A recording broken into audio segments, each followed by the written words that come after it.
कोकण साहित्य संमेलन 2025 ह्या कार्यक्रमाच्या निमित्ताने आज मी माझ्या शुभेच्छा देण्यासाठी आलेलो होतो। जिल्ह्याच्या ग्रंथालयाची परिस्थिती बदलावी किंवा काळानुसार आधुनिकीकरण व्हावं। आमच्या जिल्ह्यामध्ये पहिलं डिजिटल ग्रंथालय बनवण्याची तयारी माझी सुरू झालेली आहे, जेणेकरून वाचक वर्ग वाढला पाहिजे, भावी पिढी पण ग्रंथालयाकडे आली पाहिजे। जगभरामध्ये जे ग्रंथालय आहे तिथे लोक तासंतास बसतात, तरुणी पण तिथे येऊन आपला वेळ घालवतात। तीच परिस्थिती माझ्या सिंधुदुर्गामध्ये पण व्हावी या दृष्टिकोनातून काही प्रयत्न माझे सुरू आहेत। काही नाट्यगृह बांधण्याची आमची तयारी सुरू झालेली आहे।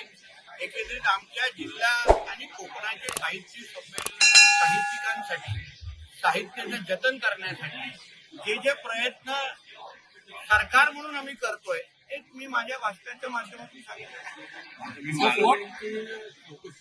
मालवणी संदर्भात एक हे व्हावं। आता मराठी भाषा भवन हे मुंबईमध्ये बनत आहे, म्हणजे दिमागदार बनत आहे। आम्हाला प्रत्येकाला त्याच्याबद्दल अभिमान आहे।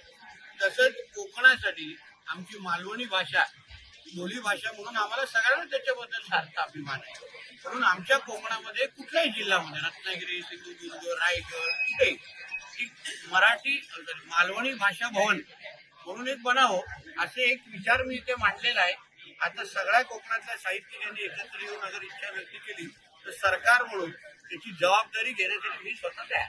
साहेब, वक्फ बोर्डाचा प्रश्न होता। वक्फ बोर्डा संदर्भात जी जागा कब्जा केलाय वक्फ बोर्डाने त्या जमिनी त्या सरकार परत घेणार आहे किंवा ते काढून घेणार आहे। आपल्या जिल्ह्यातही तुम्ही प्रश्न उपस्थित करतात किंवा सांगितलं जातं। वक्फ हा कायदा कुठल्या इस्लामिक राष्ट्रामध्ये पण नाही, ना पाकिस्तानमध्ये आहे, ना बांगलादेशमध्ये आहे, कुठेच नाही। ते फक्त आमच्या हिंदू राष्ट्र असलेल्या भारतामध्ये आहे।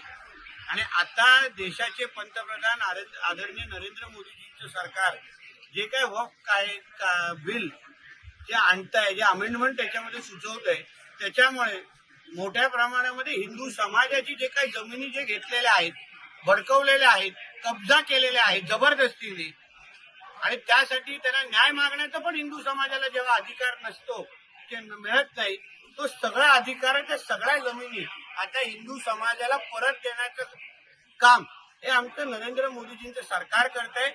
या विधेयकामध्ये अशी ही तरतूद आहे की तुम्हाला जेव्हा वक्फच्या अंतर्गत तुमची जमीन कोणी हडपली तर तुम्ही हायकोर्टात पण जाऊ शकता। त्याचबरोबर त्या समितीमध्ये आता हिंदूचे पण काही सदस्य असणार, त्याच्यामुळे कोणीही हिंदू समाजाच्या जमिनी जे आतापर्यंत देशामध्ये हडपले जात होते ते सगळ्या गोष्टी बंद होणार आणि आपल्या हिंदू समाजाला मोठ्या प्रमाणामध्ये न्याय भेटेल। चांगली गोष्ट, स्वागताची गोष्ट आहे।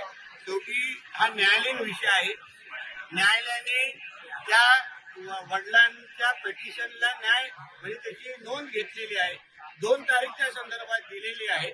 मला विश्वास आहे जे काही सत्य कोर्टाच्या समोर जे काही पुरावे संबंधित वकील जेव्हा मांडतील तेव्हा माननीय न्यायालय योग्य तो निर्णय देतील आणि दिशा साल्यान आणि सुशांत सिंग राजपूतला योग्य पद्धतीने न्याय देतील। किशोरी पेडणेकर आज सिंधुदुर्गात होत्या, त्यांनी असं म्हटलंय की दिशा सालियन प्रकरणात आत्ताच त्यांच्या वडिलांना ही जाग आली आणि त्यांच्यावर दबाव आहे असं ते म्हणतात। पेडणेकर ताईंनी खरं म्हटलं तर सत्य बोललं पाहिजे।